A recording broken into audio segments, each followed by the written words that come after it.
Pernah tak kita bayangkan minyak masak berasaskan sawit yang selalu kita guna untuk memasak tu sebenarnya boleh digunakan sebagai bahan api kenderaan?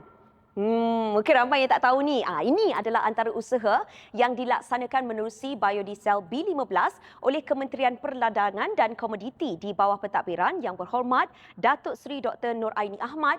Mudah cerita, B15 ialah campuran 15% biodiesel yang berasaskan minyak sawit ke dalam diesel yang digunakan oleh kenderaan darat. Jadi minyak sawit ni bukan lagi hanya digunakan di dapur tetapi turut membantu menggerakkan kenderaan di jalan raya.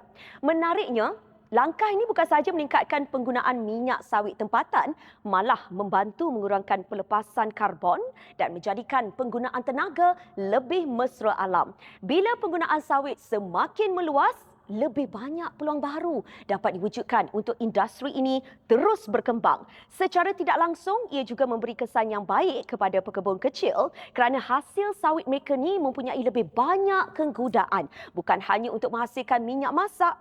Inilah yang dimaksudkan dengan memberi nilai tambahan kepada komoditi tempatan.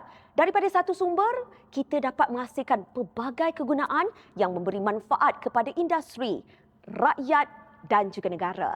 Akhirnya, pelaksanaan biodiesel B15 membuktikan bahawa minyak sawit bukan sekadar hasil pertanian. Dengan inovasi dan teknologi, ia mampu menjadi sebahagian daripada usaha Malaysia membina masa depan tenaga yang lebih mampan.